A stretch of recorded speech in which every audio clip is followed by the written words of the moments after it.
musibah-musibah yang akan menimpa setiap manusia. Kenapa saya ingin membahas ayat ini? Karena sebagai kepedulian kita kepada saudara kita yang ada di Gaza, Palestina, bahwa musibah yang mereka hadapi hari ini adalah musibah yang sangat berat sekali. Dan begitulah Palestina sejak zaman para sahabat Nabi SAW,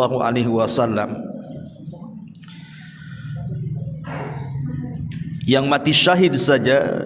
Kalau kita membaca sejarah, ketika para sahabat Nabi SAW membebaskan Al-Aqsa, itu jumlah para sahabat yang mati syahid saja sekitar 5.000 para sahabat. 5.000 para sahabat bukan jumlah yang sedikit. Mereka mati syahid untuk memerdekakan Al-Aqsa.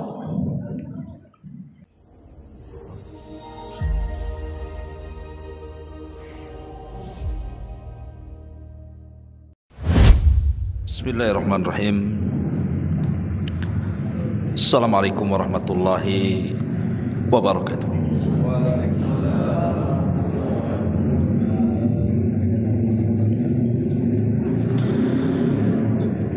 Alhamdulillah, wassalatu wassalamu ala Rasulillah wa ala alihi wa sahbihi wa mawalah, wa la hawla wa la quwata illa billahi wa ba'du.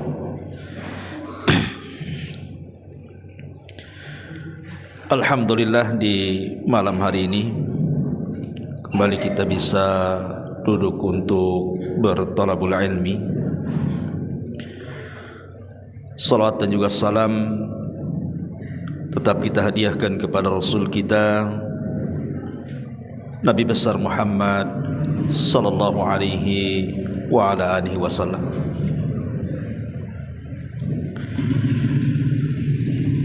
Ma'asyiral muslimin wal muslimat rahimani wa rahimakumullah. Tema di malam hari ini kita akan membahas satu ayat Al-Quranul Karim. Ayat ini bercerita tentang musibah-musibah yang akan menimpa setiap manusia. Kenapa saya ingin membahas ayat ini? Karena sebagai kepedulian kita kepada saudara kita yang ada di Gaza, Palestina, bahwa musibah yang mereka hadapi hari ini adalah musibah yang sangat berat sekali. Dan begitulah Palestina sejak zaman para sahabat Nabi SAW,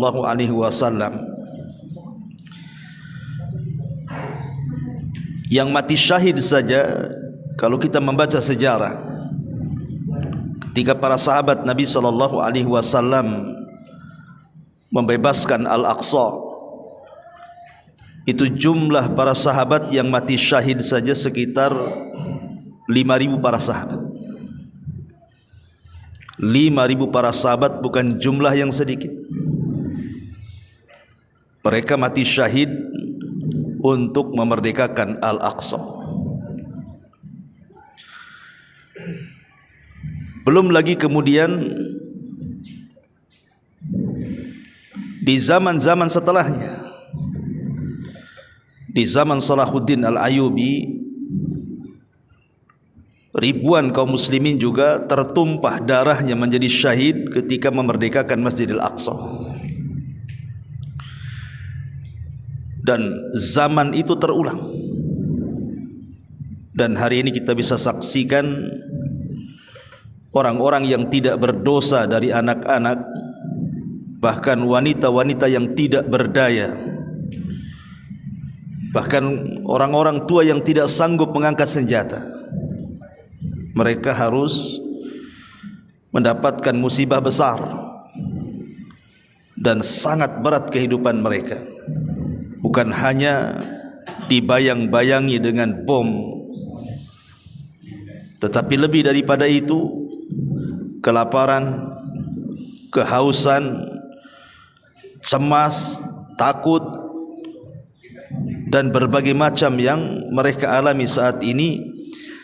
Walaupun kita sangat mengambil pelajaran besar bagi sikap mereka, kebanyakan mereka senantiasa mengucapkan hasbunallah wa ni'mal wakil. Cukuplah Allah, bahwa Allah lah sebaik-baik pelindung.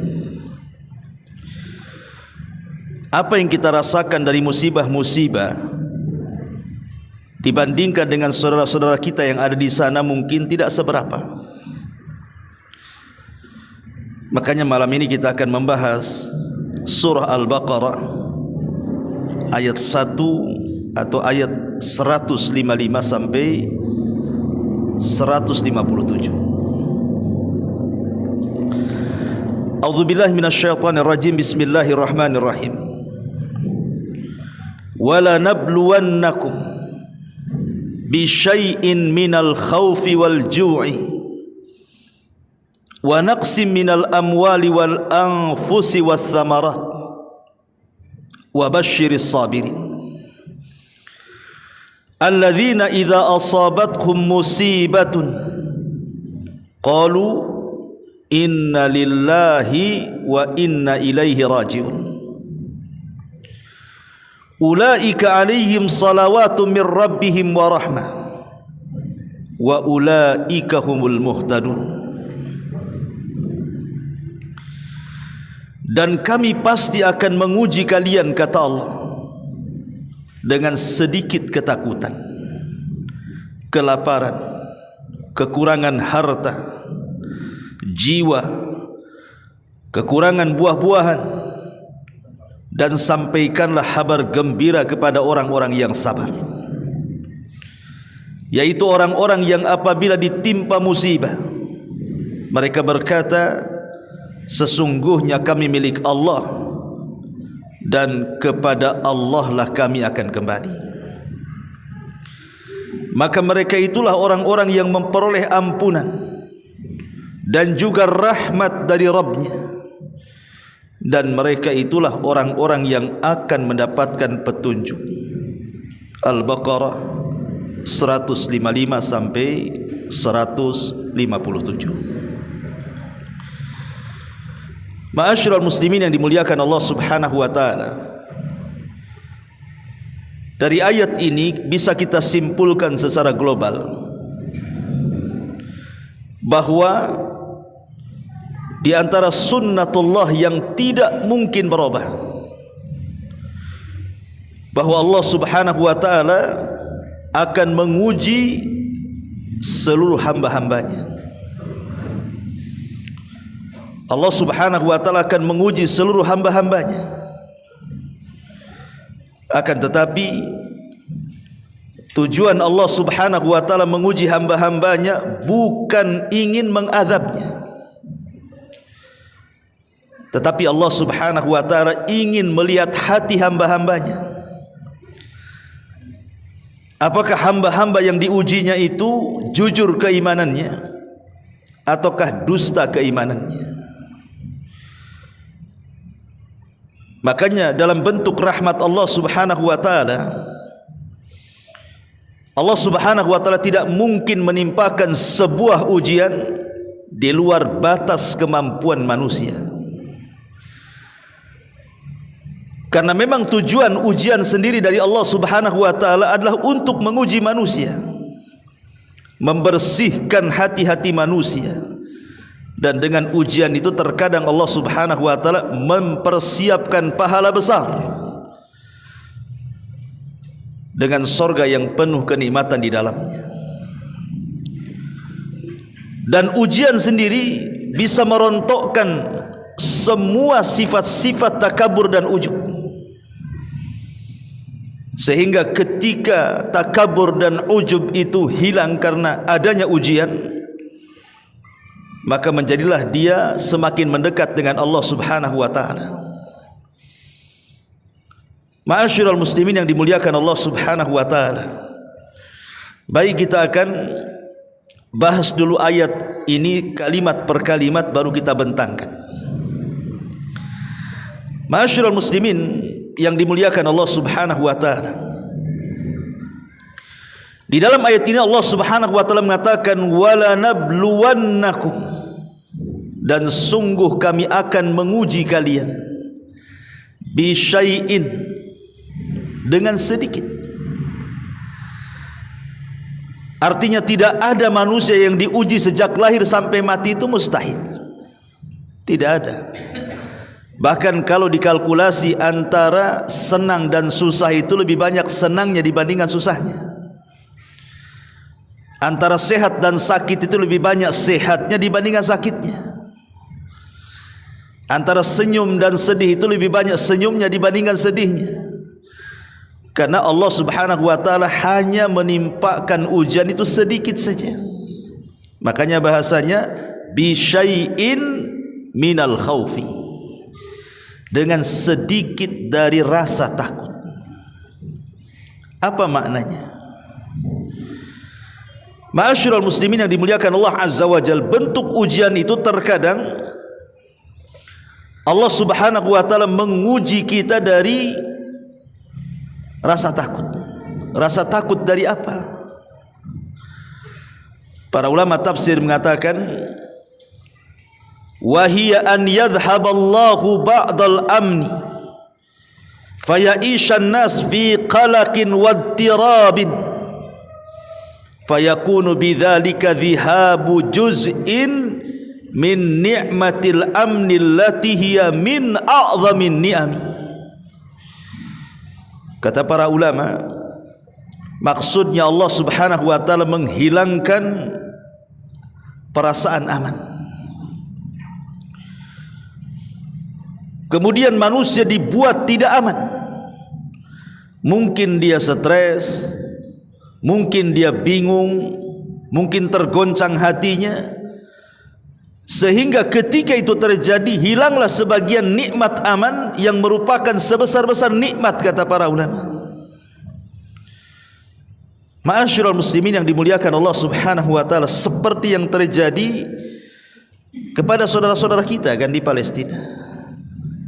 Allah sedang menguji kepada mereka dicabutnya nikmat aman. Bagaimana mereka hidup dalam kondisi tidak pasti. Sampai-sampai wanita-wanita di Palestina hari ini, kalau tidur di malam hari, maka mereka menggunakan pakaian lengkap. Pakaian lengkap, mulai dari jilbabnya, kemudian pakaian yang menutup auratnya, kaos kakinya, supaya kalau seandainya sewaktu-waktu ada bom dari Zionis Yahudi itu, kemudian Allah takdirkan mereka mati, maka tidak ada yang bisa melihat auratnya. Bayangkan wanita-wanita di sana luar biasa, sampai persiapan mau mati saja seperti itu.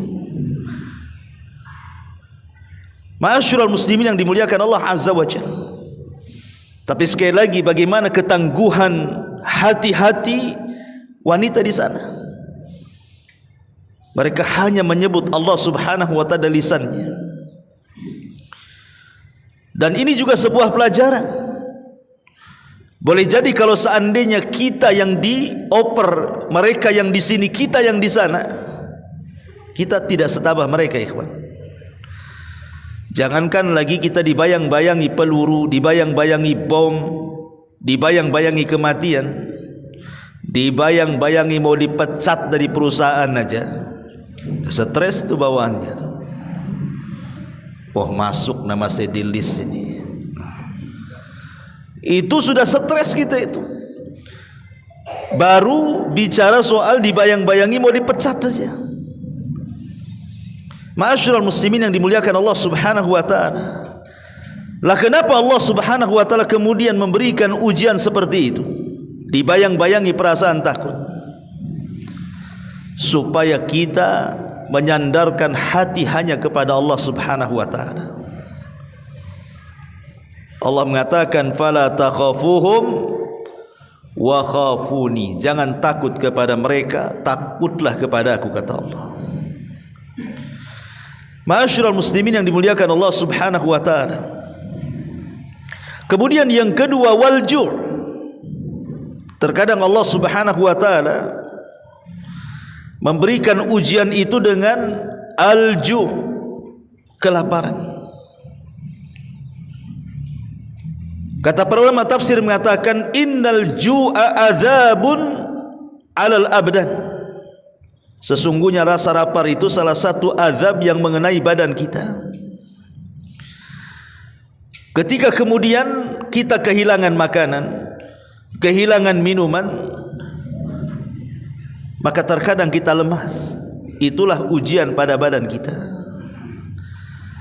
Saudara-saudara kita di Palestina ini ada yang 1, 2, 3 hari tak makan, ikhwan. Mereka bisa bertahan hidup. Kita ini kadang-kadang dari pagi sampai sore tak makan, dah gemeteran tuh. Udah lemas kayaknya. Solat maghrib aja udah lemas sekali. Kenapa lemas solatnya? Belum makan, Ustaz. Padahal dari pagi sampai sore, lulusan udah 3 hari tak makan. Terkadang Allah Subhanahu wa taala menguji seperti itu. Kita dibuatnya lapar. Makanya ma'asyiral muslimin yang dimuliakan Allah Subhanahu wa taala, apabila Allah Subhanahu wa taala memberikan kepada kita kekenyangan, kita bisa makan, kita bisa minum, kita bisa aman, maka sebenarnya kita ini sudah berada di atas kenikmatan luar biasa. Karena Nabi SAW yang mengatakan man asbaha minkum aminan, man asbaha minkum aminan fi sirbihi mu'afan fi jasadihi indahu qutu yaumihi faka'annama hizat lahu dunya, kata Rasul. Barang siapa yang di pagi harinya kalian merasa aman, tidak dibayang-bayangi seperti saudara-saudara kita yang ada di Palestina, dibayang-bayangi dengan kematian. Mu'afan fi jasadihi, sehat badannya karena istirahat cukup. Mereka tidak pernah cukup istirahat. Pagi, siang diserang, malam juga diserang. Kapan mereka istirahat? Ketika kekurangan istirahat, pengaruh kepada badan, kesehatan. Indahu qutu yaumihi, pada hari itu dia bisa makan.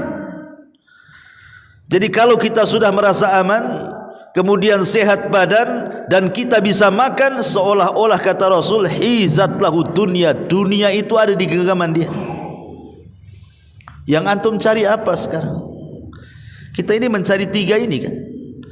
Aman, jangan diganggu orang. Sehat badan, jangan banyak penyakit. Makan, minum dan tidak kelaparan. Itulah orang hidup. Orang hidup nyari apa? Kecuali nyari 3 ini. Sebab kalau 3-3 dicabut oleh Allah Azza wa Jalla, atau salah satu dari 3 dicabut oleh Allah Azza wa Jalla, rasanya enggak nikmat hidup ini.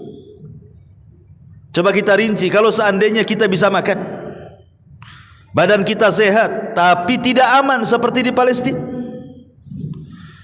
atau kita aman umpamanya, alhamdulillah negeri kita aman, bisa makan tapi badan pula tak sehat, stroke, tidak bisa bangun, di kursi roda, bergerak aja diangkat. Mana enak hidup kayak gitu tuh?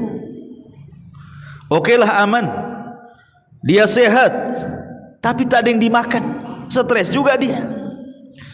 Makanya kalau seandainya 3 perkara ini ada pada diri kita, bersyukurlah Anda sudah memegang dunia, kata Nabi. Tapi ada orang-orang yang Allah Subhanahu wa ta'ala terkadang uji dengan lapar. Ma'asyiral muslimin yang dimuliakan Allah Azza wa Jalla, ulama tafsir mengatakan ujian dari Allah berupa kelaparan ini ada 2 bentuk. Pertama, boleh jadi mungkin karena tidak ada makanan yang dimakan, tidak ada minuman yang diminum.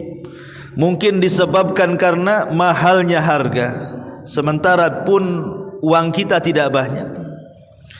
Pekerjaan kita pas-pasan, sementara yang dikasih makan, yang dikasih minum banyak. Anak, istri, anak aja 11 umpamanya kan. Belum lagi saudara lagi ikut di rumah kita dan begitu seterusnya. Terkadang kita dibuat stres tuh, gimana ngasih makan mereka. Atau boleh jadi mungkin makanan banyak tapi tidak pernah cukup. Kenapa? Karena tidak diberkahi makanan itu. Karena tidak berkah itulah akhirnya tidak pernah cukup kalau dia makan. Ma'asyiral muslimin yang dimuliakan Allah Azza wa Jalla, dan ini juga bagian daripada ujian dari Allah Subhanahu wa taala.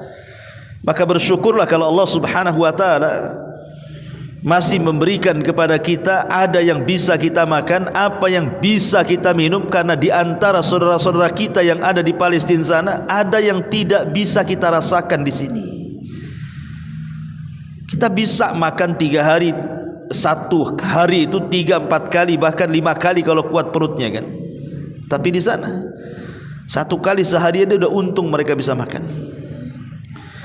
Kemudian yang ketiga, wa naqsin minal amwal. Terkadang Allah Subhanahu wa taala uji dengan kekurangan harta. Harta ini ma'asyiral muslimin yang dimuliakan Allah Azza wa Jalla adalah penopang hidup kita. Kalau orang tidak punya harta, susah hidupnya. Tapi kalau orang punya harta, minimalnya akan senanglah sedikit hidupnya. Umpamanya orang tidak punya rumah, kita punya rumah, senang sikit tak sewa kan gitu ya, enggak stres pula. Orang jalan kaki capek, kita punya motor, alhamdulillah. Yang jauh dari jadi dekat kan itu. Tapi kalau orang jalan kaki, yang jauh ya memang jauh, yang dekat pun jadi jauh, jadinya capek kan itu. Ini nikmat itu kendaraan itu. Kemudian uang. Dengan uang kita bisa beli apa saja yang kita hajatkan kan. Kita bisa menyekolahkan anak kita, kita bisa membantu orang lain yang susah dan begitu seterusnya. Makanya kemudian ketika kemudian tidak ada harta, maka ini ujian dari Allah Subhanahu wa taala. Terkadang diuji dengan wa naqsin minal amwal. Sebab ujiannya begini ikhwan, kalau orang tidak punya harta dan tidak ada keimanan, tidak ada iman, tidak ada takwa, otaknya pasti akan berbuat kriminal jadinya kan. Betapa banyak perampokan, pencurian, itu gara-gara apa? Gara-gara kemiskinan. Gara-gara kemiskinan terjadi kriminal. Makanya kekurangan harta ini bagian daripada ujian. Kalau kita tahan iman kita, tahan takwa kita, berarti Allah Subhanahu wa taala akan melihat bagaimana kejujuran iman kita kepada Allah Subhanahu wa taala di saat-saat kita sulit harta. Tapi ketika Allah uji dengan diambilnya harta kita, tiba-tiba kemudian kita melakukan kejahatan, berarti kita belum lolos dari ujian Allah Subhanahu wa taala. Ma'asyiral muslimin yang dimuliakan Allah Azza wa Jalla. Dan sebabnya banyak kan. Sebabnya banyak. Boleh jadi mungkin karena musibah. Lihat saudara-saudara kita yang ada di Lombok, lihat saudara-saudara kita yang ada di Aceh, lihat saudara-saudara kita yang ada di Jogja ketika terjadi gempa dan tsunami itu. Habis semua hartanya kan. Boleh jadi sebelum ada tsunami dia orang paling kaya di situ. Boleh jadi sebelum terjadi gempa dia orang yang paling kaya di situ, tapi setelah terjadi gempa tsunami dia pula orang yang paling miskin pula di situ. Ini ujian dari Allah Subhanahu wa taala. Bahwa Allah Subhanahu wa taala bisa saja sewaktu-waktu mengayakan seseorang, bisa saja sewaktu-waktu dengan waktu yang singkat dimiskinkan pula orang itu. Ma'asyiral muslimin yang dimuliakan Allah Subhanahu wa taala, makanya supaya harta kita ini dijaga oleh Allah, minimalnya walaupun tidak bertambah ya tidak berkurang, maka bersyukurlah dengan harta. Dengan cara apa? Ya tunaikan zakat, bersedekah. Karena Rasul mengatakan malus as-sadaqatu, sedekah itu ma naqasa min mali sadaqah, tidak mungkin berkurang harta yang disedekahkan. Kemudian juga yang keempat, wal anfus. Yang pertama Allah Subhanahu wa taala mengatakan minal khaufi, yang kedua minal ju, yang ketiga min wa naqsim minal amwal, yang keempat wal anfus. Terkadang Allah menguji jiwa seseorang. Boleh jadi dengan kepergian orang yang dicintainya, suami kehilangan istrinya, istri kehilangan suaminya, atau mungkin seorang ayah kehilangan anak-anaknya. Makanya kalau antum lihat sekarang, coba di Palestina kan ada kadang-kadang potongan-potongan video kan, ada anak kecil hidup, semua keluarganya mati. Ada seorang suami roboh rumahnya, semua anak istrinya tertimbun mati semua. Ada orang tua, semua anak-anaknya mati. Macam-macam pokoknya gambaran-gambaran yang ada di sana itu luar biasa. Kadang-kadang kita ini tersayat kalau kita melihat video-video seperti itu. Dan kita bisa bayangkan kalau seandainya itu terjadi kepada kita, istri kita meninggal tidak wajar, anak kita meninggal tidak wajar, orang tua meninggal kita tidak wajar, kira-kira hati kita seperti apa kan begitu? Terkadang Allah Subhanahu wa taala menguji seperti itu. Atau boleh jadi mungkin anfus ini diartikan Allah berikan ujian kepada kita dengan berbagai macam penyakit, sehingga seolah-olah penyakit itu ibarat dia mati bukan hidup. Karena mungkin dia tidak bisa bergerak dari tempatnya, berbaring dari tempatnya, stroke, berkepanjangan, koma, tidak mati-mati. Sama aja juga orang mati itu jadinya. Terkadang kemudian Allah berikan ujian al-anfus, jiwa seseorang itu. Dan ini juga salah satu ujian dari Allah Subhanahu wa taala, akan ujian kesabaran. Apakah kita terima dengan qada dan qadar Allah? Karena banyak kemudian ketika orang-orang yang kita cintai meninggalkan kita, kalau tidak tahan-tahan imannya, kadang-kadang dia menolak takdir kan. Terutama mungkin ibu-ibu yang kehilangan suaminya, anaknya pula banyak. Terpikir nih siapa yang ngasih makan dia, siapa yang ngasih makan anaknya. Padahal Allah Subhanahu wa taala mengatakan nahnu narzuqukum wa iyyahum. Kami yang akan memberikan rizki anak-anak kalian dan juga mereka, orang-orang tuanya. Diuji tawakal kita kan. Diuji oleh Allah Subhanahu wa taala kesabaran kita, keimanan kita kepada qada dan qadar Allah itu. Kadang-kadang kalau musibah yang Allah Subhanahu wa taala berikan itu dalam bentuk kematian. Ini yang keempat. Yang kelima, wassamarat, kurangnya buah-buahan atau biji-bijian. Boleh jadi kita ini orang desa, kemudian waktunya panen, tahu-tahu gagal panen.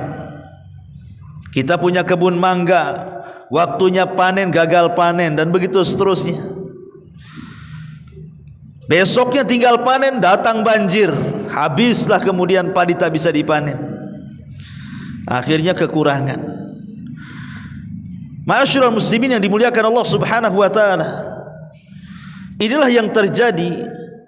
Seseorang itu pasti diuji dengan 5 perkara ini. Saya, Anda, siapapun pasti akan diuji dengan 5 perkara ini. Yang pertama boleh jadi diuji dengan perasaan takut. Takut mikir masa depan.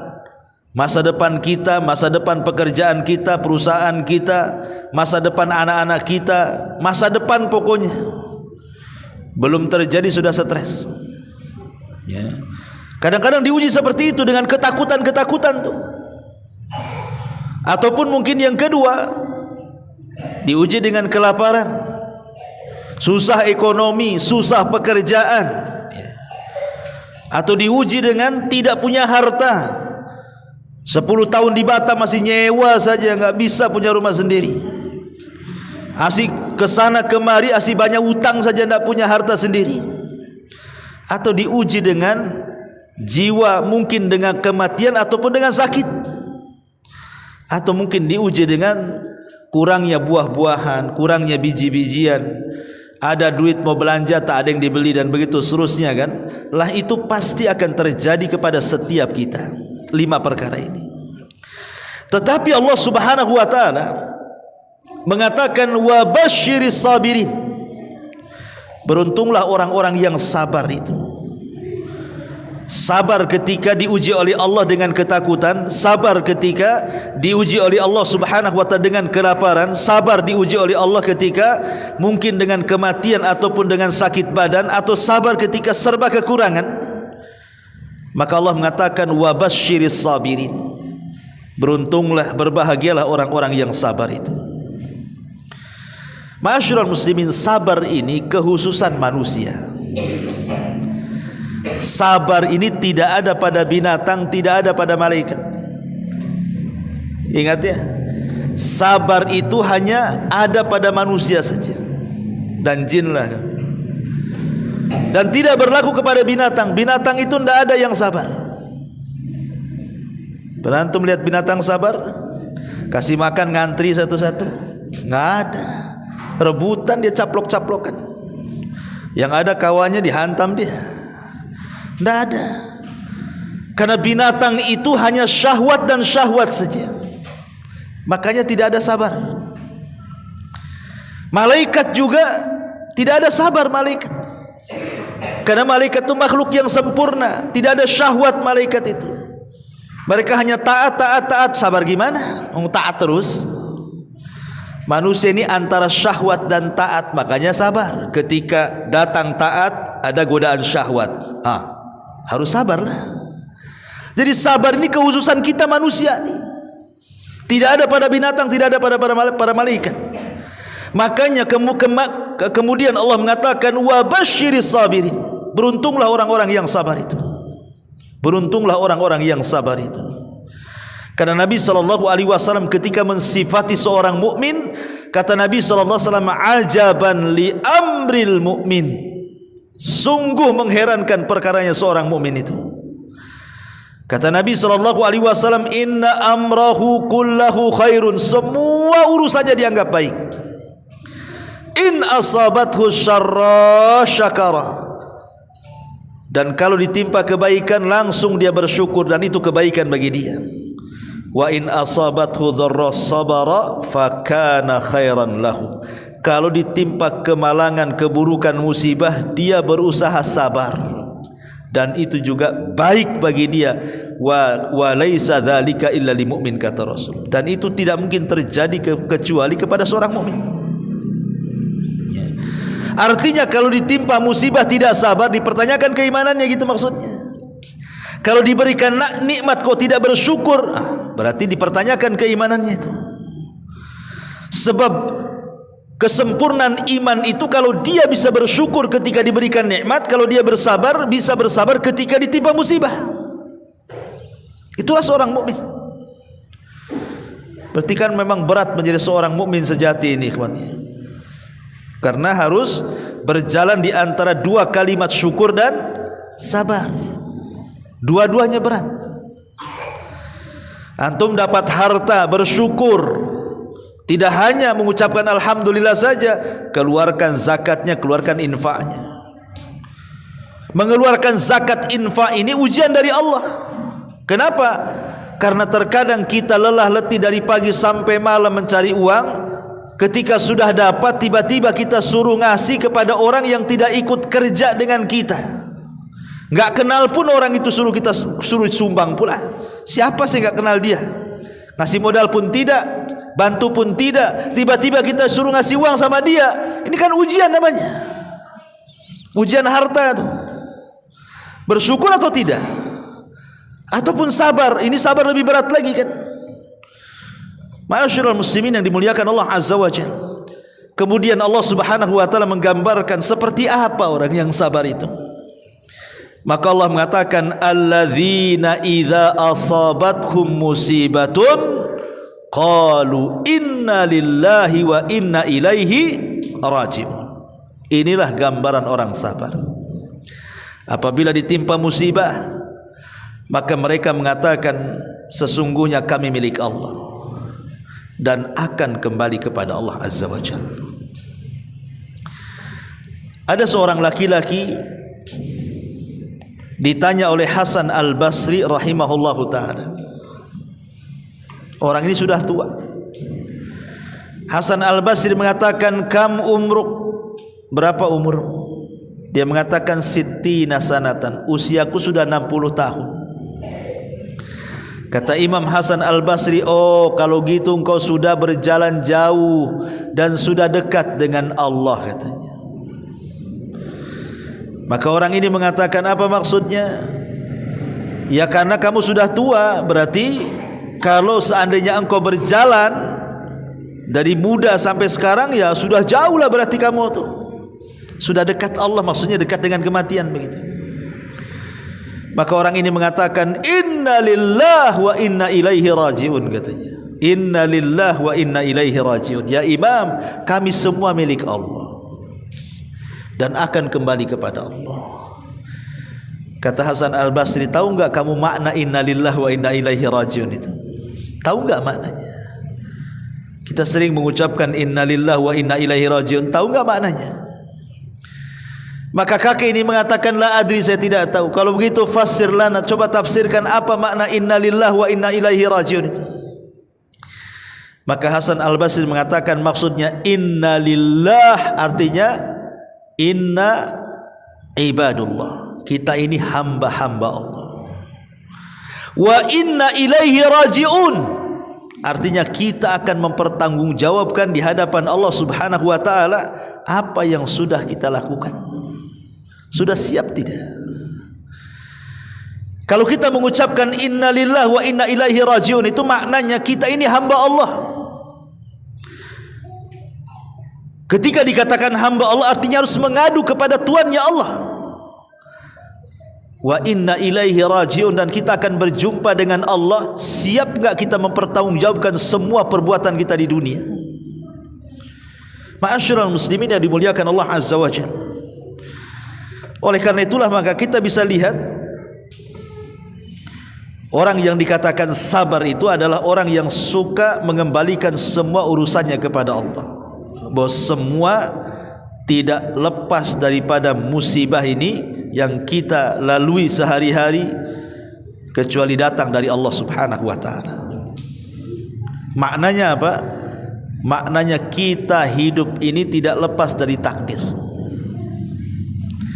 Dan ini salah satu yang bisa meringankan kita dalam musibah, ikhwan. Saya, Anda atau siapapun kalau terkena musibah, kemudian keyakinan kita kepada takdir Allah Subhanahu wa taala itu kuat, maka insyaallah musibah yang berat itu jadi ringan. Kenapa?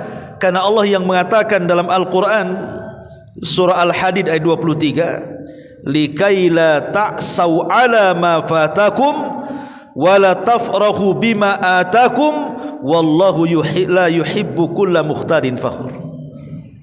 Agar kalian tidak terlalu putus asa dari apa-apa yang luput kepada kalian, dan agar kalian tidak terlampau senang apabila datang sesuatu dari Allah kepada kalian. Kalau kita percaya dengan takdir, ikhwan, kalau seandainya ada yang luput bagi kita, kita tidak terlalu sedih. Satu hari kita cari nafkah, jualan es umpamanya kan, hujan pula. Jual air turun air. Gimana caranya tuh?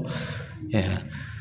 Akhirnya mulai dari rumah sampai pulang ke rumah tak ada orang beli. Itu namanya luput kan. Tujuan kita ingin dapat duit, satu hari tak dapat duit.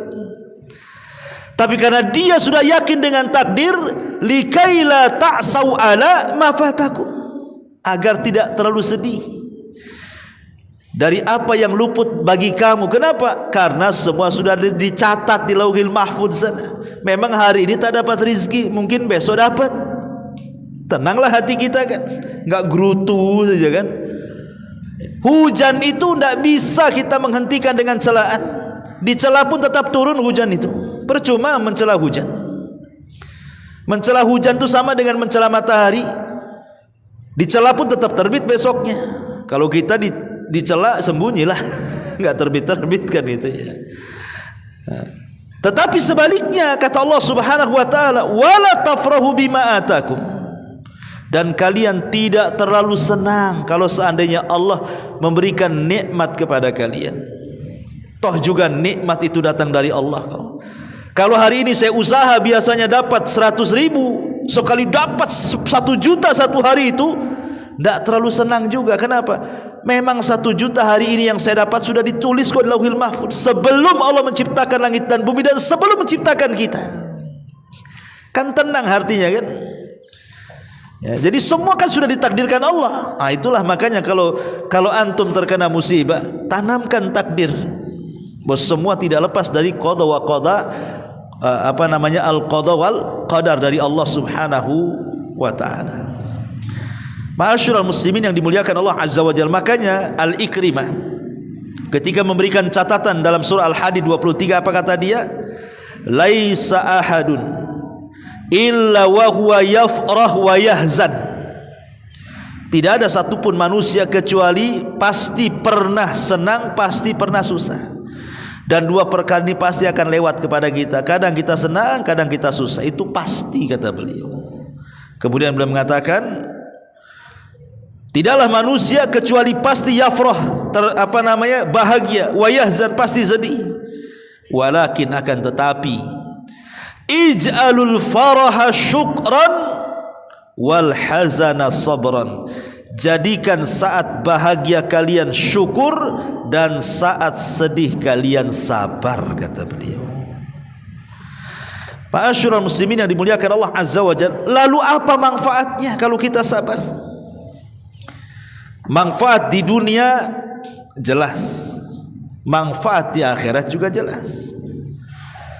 Adapun manfaat di dunia, Allah Subhanahu wa taala, Rasul sallallahu alaihi wasallam katakan dalam sebuah hadis dari Ummu Salamah radhiyallahu anha, Nabi sallallahu alaihi wasallam bersabda, "Ma min muslim tusibuhu musibah fayaqulu ma amarahu Allahu inna lillahi wa inna ilaihi raji'un Allahumma ahjurni fi musibati wa akhlif li khairan minha illa akhlafallahu lahu khairan minha."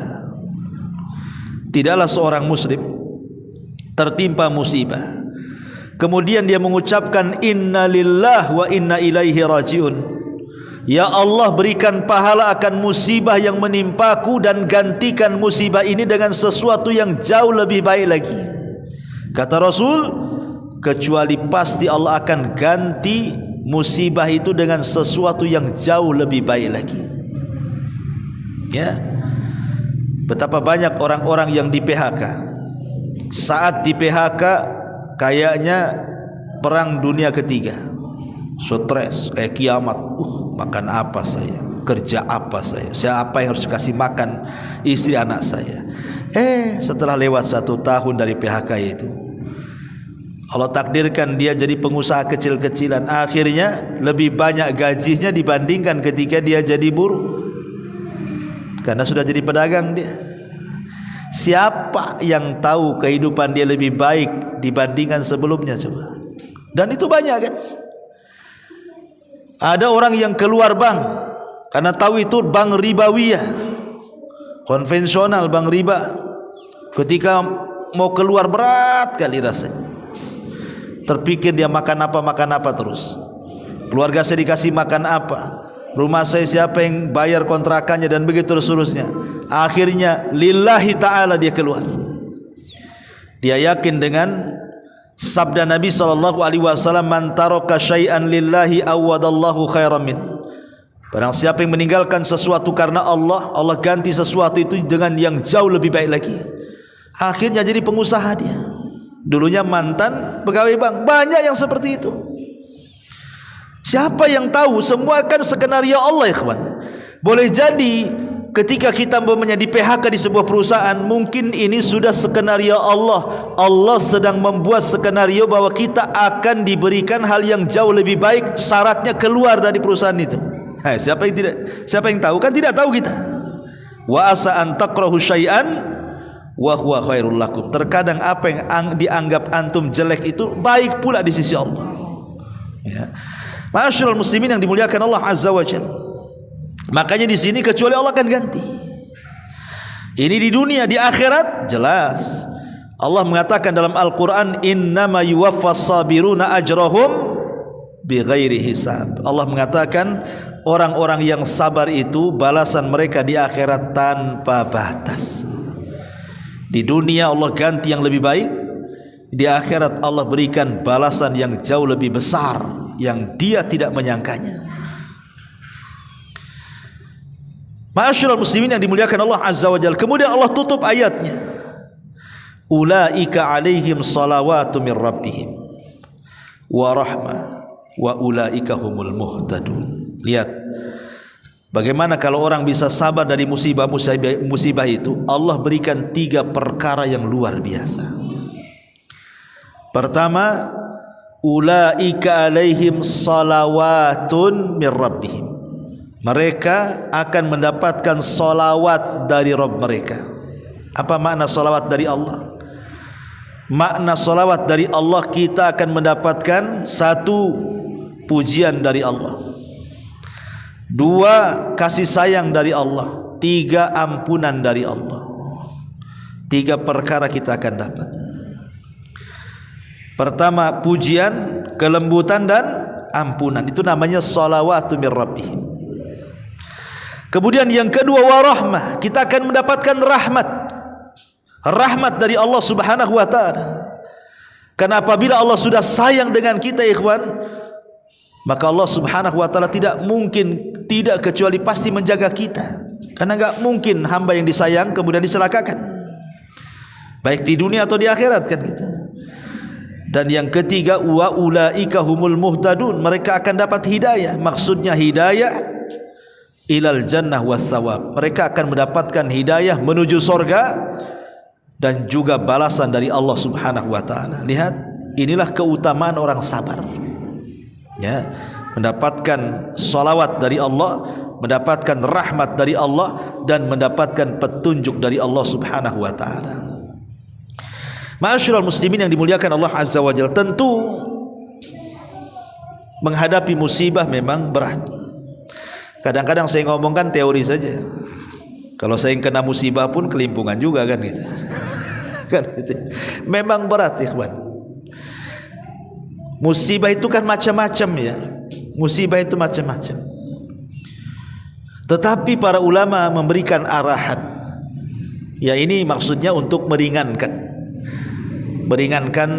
macam mana caranya kalau saya ditimpa musibah itu biar agak ringan lah, walaupun musibah itu tak hilang 100%. Ini minimalnya ngurangi lah. Musibahnya tidak hilang, tapi hati kita ini tenang gitu. Gimana caranya? Di sinilah ada 15 cara sebutkan para ulama. Kita sebutkan secara ringkas karena waktu juga. Yang pertama, hadapi musibah itu bil ilmi, dengan pengetahuan, dengan ilmu. Sebab musibah itu kan ada jalannya. Kalau menghadapi musibah otak buntu, tidak tahu jalan, stres kita dibuatnya. Tapi kalau musibah itu kita tahu cara penyelesaiannya karena punya pengetahuan, maka minimalnya sedikit terurailah. Oh, bisalah, nanti coba begini, coba begitu. Ya, namanya musibah. Coba nanti kita cari caranya. Ketika dia punya pengetahuan, minimalnya musibah itu bisa diringankan tuh. Ini yang pertama. Yang kedua, bisabri, dengan sabar. Dan tadi saya sudah jelaskan, sabar ini paling penting ketika menghadapi musibah. Dan orang dikatakan sabar itu adalah ketika awal musibah, bukan musibah yang sudah berjalan lama. Contoh mamanya hadis Nabi SAW ketika Rasul lewat di kuburan, ada seorang ibu meraung karena kematian anaknya. Kemudian Nabi SAW menasihati wanita itu, wahai ibu, bertakwalah kau kepada Allah, katanya. Wanita ini tidak melihat ke belakang, dia fokusnya ke kuburan. Dia tidak tahu siapa yang ngomong, padahal yang ngomong Nabi. Jadi wanita ini asal nyeletuk aja, dia mengatakan, ya kau bisa ngomong gitu sama aku, katanya, karena musibah ini tak mengenai engkau, katanya. Pada yang ngomong Nabi itu, dia nggak tahu itu Nabi. Nabi pergi lah. Itulah pentingnya kalau kita berdebat, nasihati orang, kalau dia mulai membantah, tinggalkan. Ya. Maka Abu Bakar datang dan menasihati wanita itu, wahai ibu, tadi yang ngomong Nabi loh. Kaget dia. Namanya orang kena musibah, kalut, nggak bisa dengar suara siapa-siapa kan. Langsung dikejar Nabi. Rupanya masuk sampai ke rumahnya, tidak ada satpam di rumah Nabi itu. Dia tidak mendapati bau wabah, artinya tidak ada satpamnya. Coba orang nomor 1 tidak ada satpamnya. Antum tidak jadi apa-apa aja ada satpamnya. Ya. Kemudian wanita ini minta maaf, ya Rasul, aku tidak tahu kau yang ngomong, katanya. Apa kata Rasulullah? Inna sabra fi sadmatil ula. Sabar itu dikatakan sabar ketika Anda bisa sabar dalam pukulan pertama musibah. Hari ini kita diuji, keluarga kita ada yang meninggal, langsung kita sabar. Hari ini kita dapat musibah, umpamanya terjadi gempa, rumah kita roboh, kita sabar. Jadi sabar itu adalah di awal musibah itu. Bisa enggak kita sabar? Ya, saat kematian orang yang kita cintai, hari kematiannya itu bisa sabar enggak? Ya kalau sudah 1 tahun bukan sabar, kadong namanya. Ya mau diapakan lagi katanya, sabar aja lah. Itu bukan sabar itu, karena sudah lewat jauh. Sabar itu di awal-awal. Kalau sudah jauh bukan sabar namanya. Apa istilahnya? Kadong itu. Kan itu ya. Ma'asyiral muslimin yang dimuliakan Allah Azza wa Jalla. Kemudian yang ketiga, ad-du'a wat tawassul ilallah. Cobalah berdoa kepada Allah. Karena yang membolak-balikan hati kita ini Allah, ikhwan. Terkadang hati kita cengeng, terkadang hati kita kuat, terkadang hati kita sedih, terkadang hati kita bahagia. Yang bolak-balikan kita, hati kita Allah lah. Jadi kalau kita lagi kalut banyak masalah gitu, coba minta ketenangan kepada Allah, supaya kalau tenang itu cara berfikirnya juga jernih. Tapi kalau kalut, emosian, stres itu nggak akan bisa mengurai sebuah permasalahan. Itu bagaikan benang kusut, dari mana ditariknya tak tahu dia. Ya. Maka doa itu penting, karena doa itu silahul mukmin, senjatanya orang yang beriman. Kemudian yang keempat, as-sadaqah. Kalau ada masalah justru disuruh sedekah kita. Kenapa demikian? Karena Imam Ibnul Qayyim rahimahullah mengatakan sedekah itu keajaibannya adalah bisa mencegah bala sebelum turunnya, bisa mengangkat bala setelah turunnya. Dua-duanya bisa diangkat, sebelum turunnya diangkat, setelah turunnya diangkat. Itulah sedekah. Ya. Kemudian yang kelima, tadzakkur al-ajri was-thawab. Ingat pahala. Ini kalau saya sabar, pahalanya besar. Ini kalau nggak sabar, justru azab pula yang nunggu saya. Ya. Jadi ingat pahala supaya kita makin teguh. Kemudian yang nomor 6, cobalah sholat. Kalau ada masalah, ada musibah, kata Nabi SAW, kata Aisyah radhiyallahu anha, kana Nabi sallallahu alaihi wasallam idza hazabahul amru fazia ila shalah. Rasul itu kalau ada masalah yang tidak bisa keluar dari situ, maka Rasul langsung sholat. Kenapa? Karena langsung menyambungkan diri kita kepada zat yang membuat masalah. Lah masalah itu datang dari mana? Dari Allah. Siapa yang mengangkatnya? Allah. Bagaimana caranya? Berdialog dengan Allah. Minta agar zat yang menurunkan masalah mengangkat masalah. Gitu maksudnya. Dan itu hanya dengan sholat. Dengan apa lagi kita ini berhubungan dengan Allah, berdialog dengan Allah? Dengan sholat itulah berhubungan kita dengan Allah. Ya. Kemudian yang nomor 7, husnudzan billah. Cobalah berbaik sangka dengan Allah. Jadi kalau kita dapat musibah, berbaik sangka dengan Allah. Maksudnya berbaik sangka dengan Allah itu, boleh jadi mungkin dulu saya banyak dosa. Mungkin Allah hendak membersihkan dosa saya, hendak mengangkat derajat saya.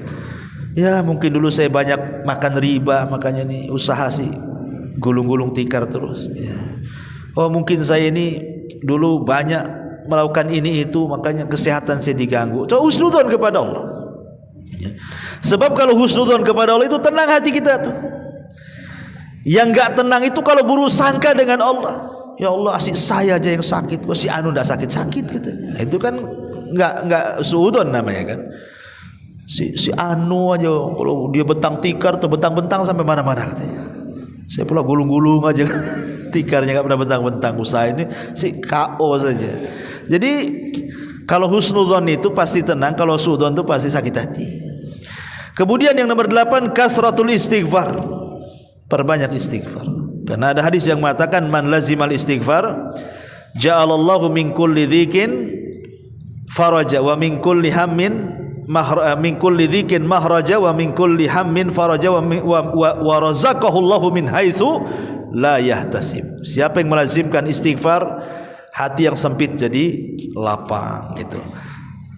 Pikiran yang bingung menjadi terbuka, dan Allah akan berikan rizki dari arah yang tidak disangka-sangka. Kemudian yang nomor 9, taqwallah. Bertakwalah kepada Allah. Karena Allah yang mengatakan wa man yattaqillah yaj'al lahu makhraja. Barang siapa yang bertakwa kepada Allah, Allah carikan jalan keluarnya. Pasti Allah carikan jalan keluarnya tuh. Makanya ketika Amr ibn As radhiyallahu an membebaskan Iskandariah Mesir, 1,5 tahun lo dikepung, bentengnya nggak roboh-roboh. Umar ngirim surat dan mengatakan, ya Amr, kalau dosa kaum muslimin lebih banyak dilakukan dibandingkan dosanya orang kafir, sampai kiamat kau nggak akan menang perang di situ. Ya, sedikitkan dosa. Tapi kalau dosa orang kafir lebih banyak dibandingkan dosa kita, insya Allah kita menang. Karena yang mengalahkan, yang menangkan peperangan itu hanya Allah subhanahu wa ta'ala. Bukan karena senjata, bukan karena kecanggihan, tidak. Perang Uhud kurang apa? Abu Bakar ikut, Rasul ikut, Umar ikut, kalah. Padahal orang-orang mulia yang terlibat. Kenapa kalah? Karena ada yang melanggar. Para pemanah disuruh jangan turun-turun, akhirnya kalah. Padahal banyak orang mulia di situ. Maka maksiat itulah yang kemudian menjadikan kekalahan perang kan. Tapi bertakwa kepada Allah di perang Badar, jumlahnya sedikit, jumlah musuh banyak, tapi karena para sahabatnya kualitas takwanya luar biasa, taat kepada Allah dan Rasulnya juga luar biasa, menang. Maka takwa ini penting dalam mengurai masalah. Kemudian yang nomor 10, an ya'lam anna mararatad dunya hiya bi'ainiha halawatul akhirah. Ketahuilah bahwa keperitan dunia itu hakikatnya manisnya akhirat. Keperitan dunia itu hakikatnya manisnya akhirat. Jadi kalau kita mau perit di dunia, di akhirat akan mendapatkan kelezatan. Tapi kalau kita sudah lezat di dunia, boleh jadi di akhirat pula mendapatkan keperitan. Ada seorang laki-laki didatangkan di hadapan Allah, dari mulai lahir sampai mati susah hidupnya, tapi dia termasuk ahli sorga.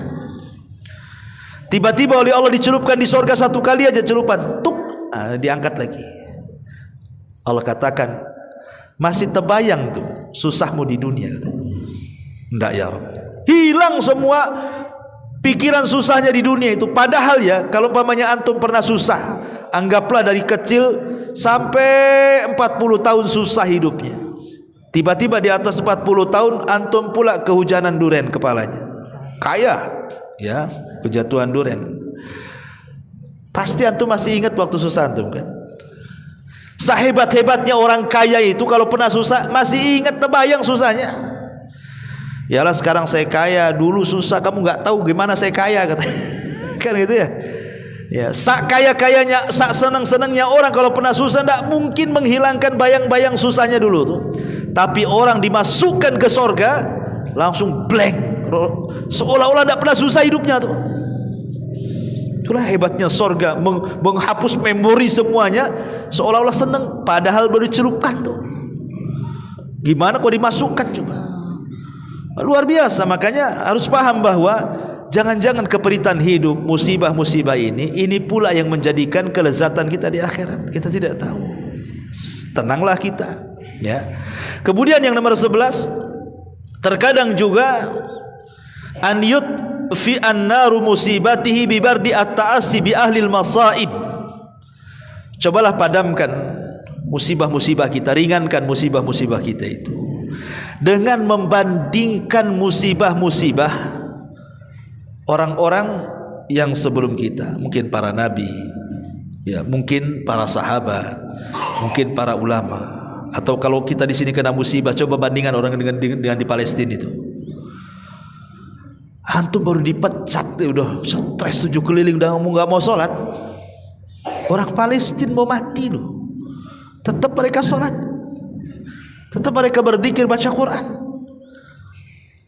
tetap mereka mengatakan la haula wala quwata illa billah, hasbunallah wa ni'mal wakil. Nah, gitu maksudnya. Kalau kita kena musibah ini, lihat juga orang kita ini nggak terkena musibah sendiri, banyak orang yang kena musibah dengan kita kan. Makanya kata Nabi SAW, kalau urusan musibah itu cobalah lihat kepada orang yang musibahnya jauh lebih berat dibandingkan kita itu, supaya kita tenang. Pamannya kita ini sakit, ya, tengok orang sakit lainnya, alhamdulillah saya masih hidup. Itu yang sakit sebelah itu udah mati tuh, pasti mendingan kan itu. Alhamdulillah saya masih bisa tidur di masjid, ya, yang lain kolong jembatan. Alhamdulillah saya bisa ngekos, yang lain bayar kosnya tak bisa. Ya, cobalah pandang ke yang rendah kan. Kalau kita suka memandang yang rendah itu memungkinkan bersyukur kita. Tapi kalau antum nenggak ke atas, capek leher. Kapan kayak dia?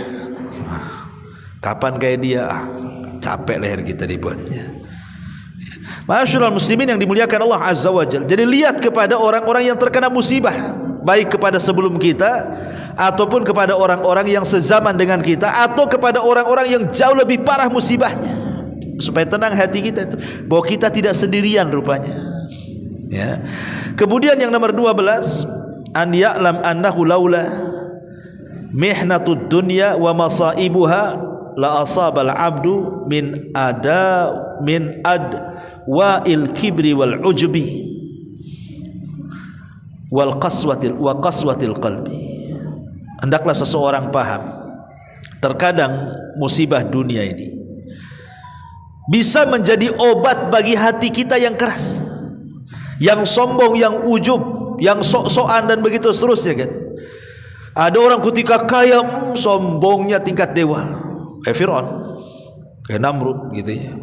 Sekali kena tsunami habis kekayaannya, kena gempa habis kekayaannya. Kira-kira apa yang mau disombongkan?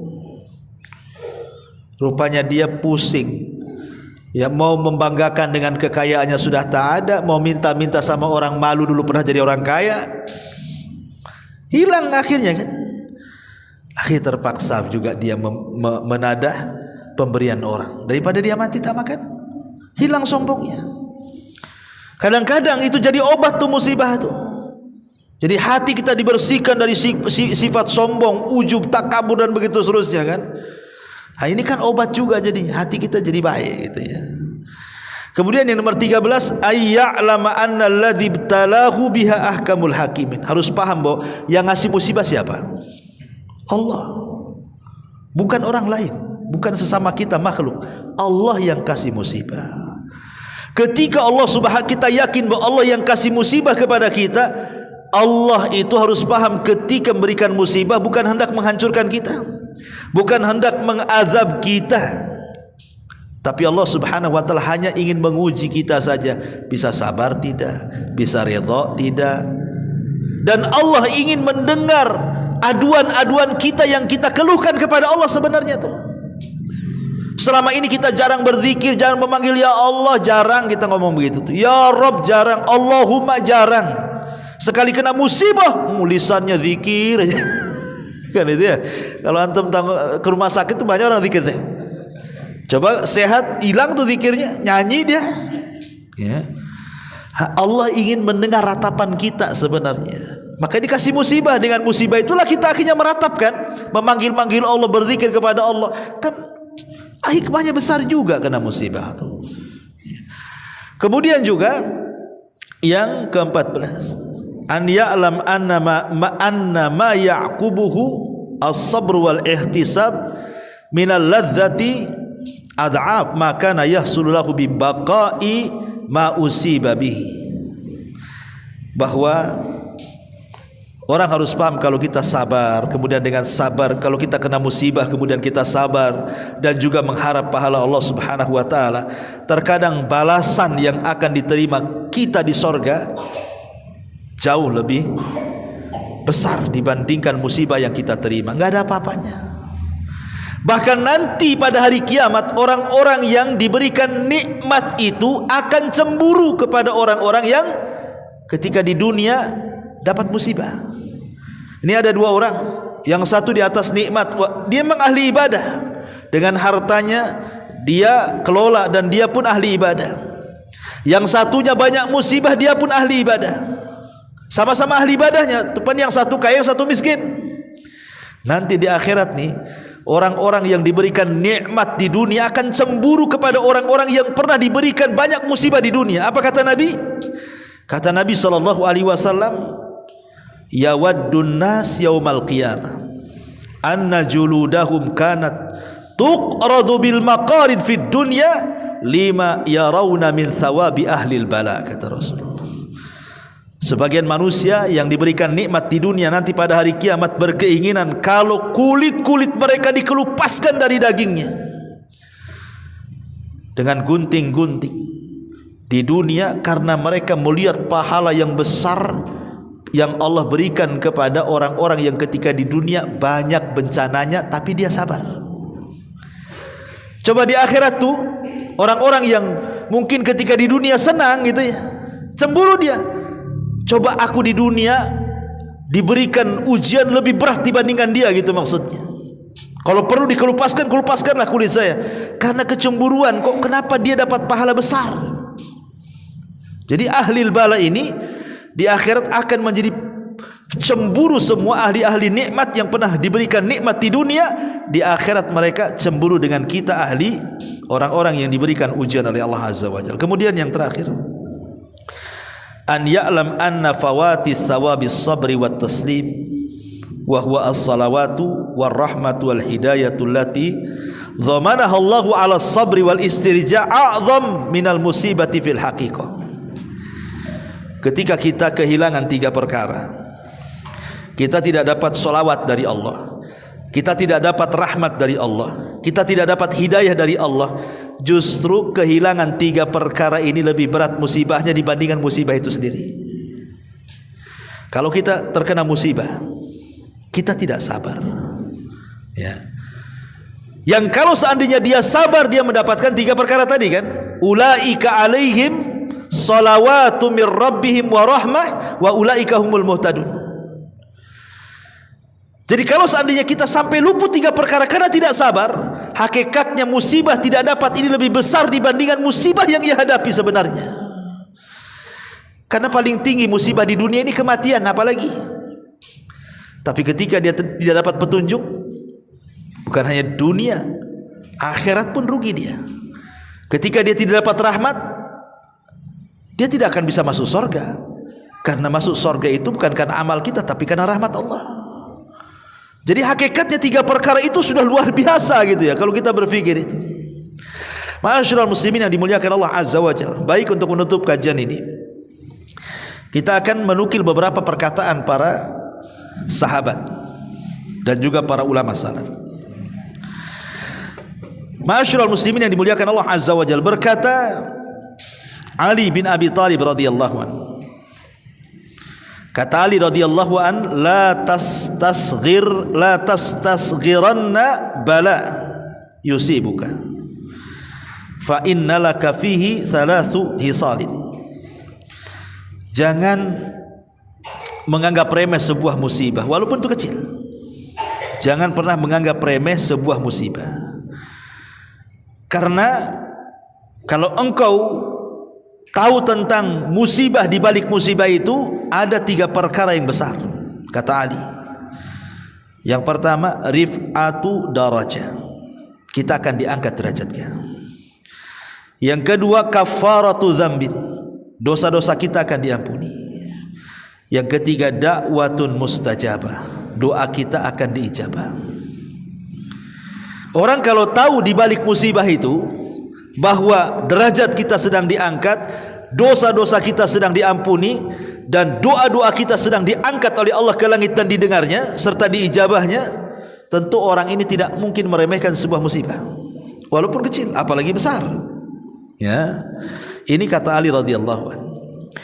Kemudian Umar bin Khattab radhiyallahu mengatakan, "Idza btalallahu 'abdan bibala'in faqad fataha lahu abwabu khairin katsira."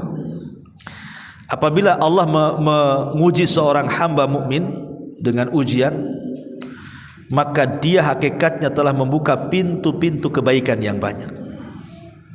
Babus thawab wa babus sabri wa babud du'a wa babut taubati wa babul maghfirati. Apa kata Umar? Jadi kalau Allah memberikan ujian kepada kita, sebenarnya Allah sedang membukakan pintu kebaikan kepada kita.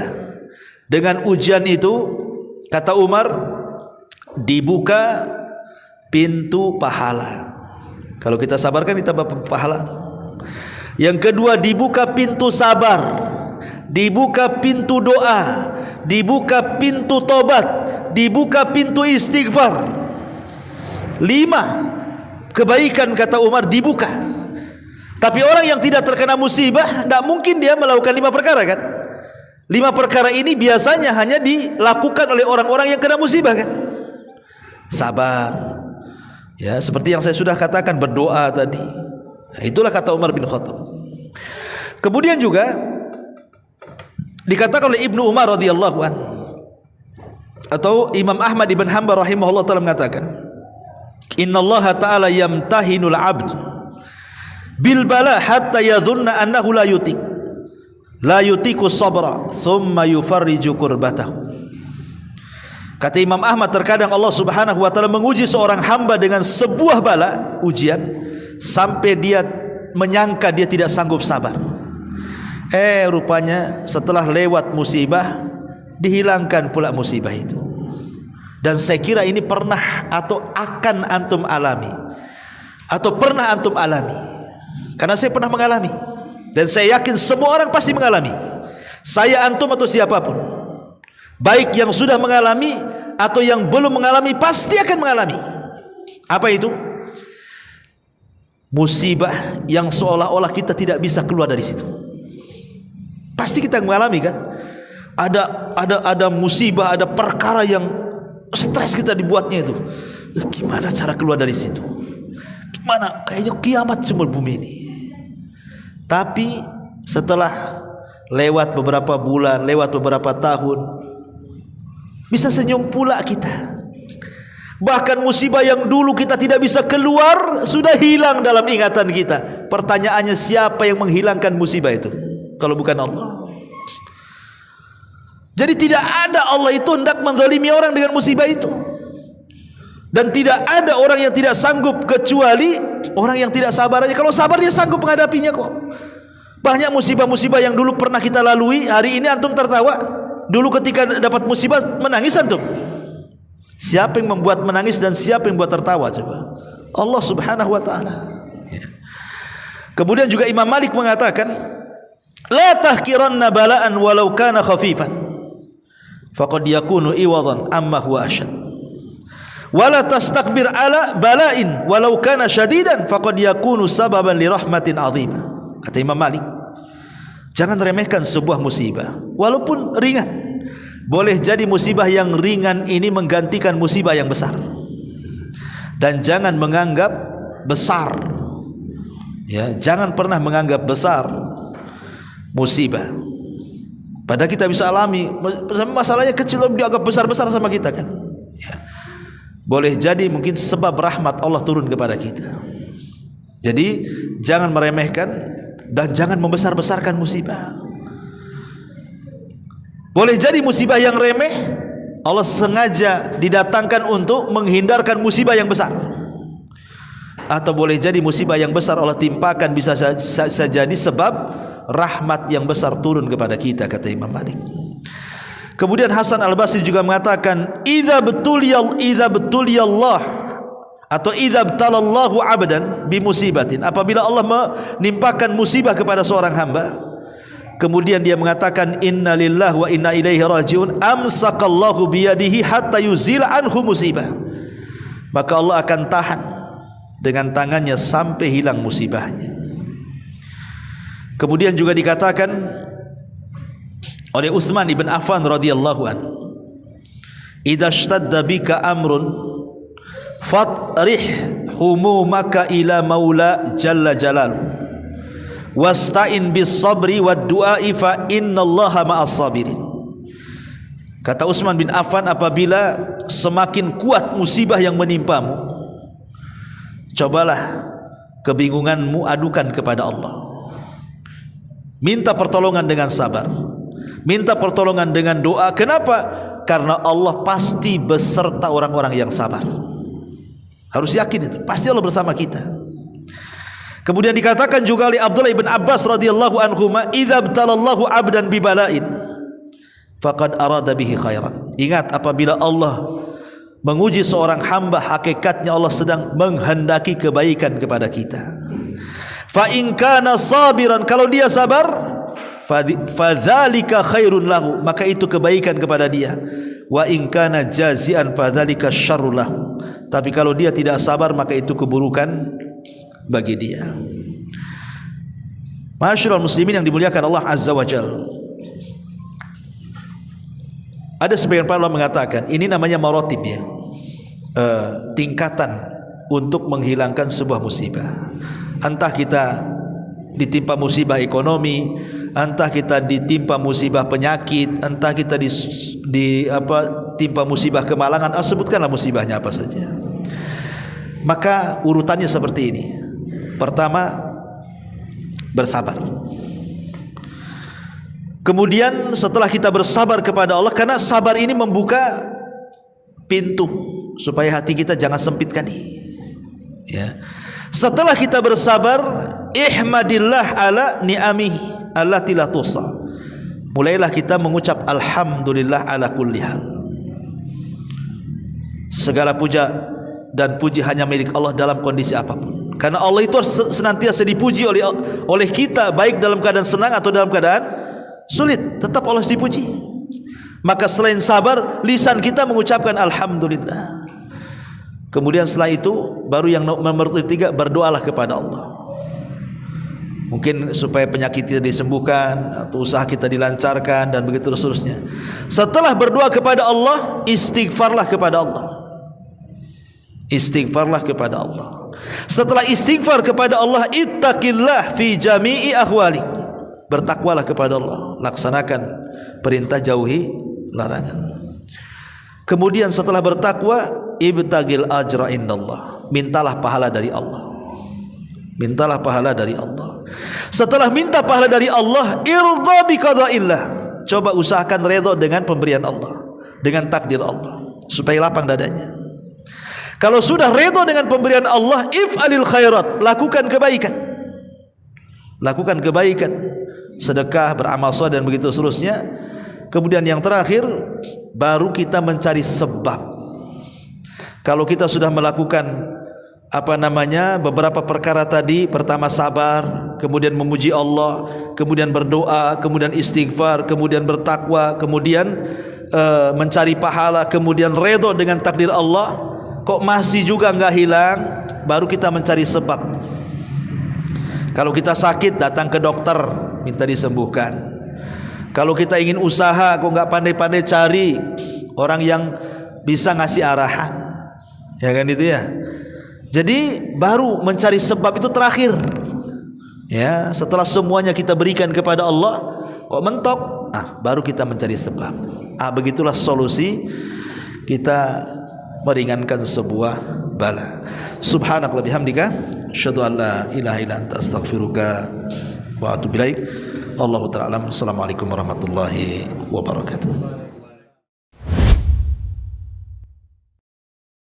Intinya bahwa tolong berakhlak kepada Allah. Membahas tafsir dari surah Al-Imran. Lahirlah Imam Muslim, Abi Dawud, Tirmidzi, Ibnu Hibban. Jadi ketika Yunus alaihi salatu wassalam terkena undian itu,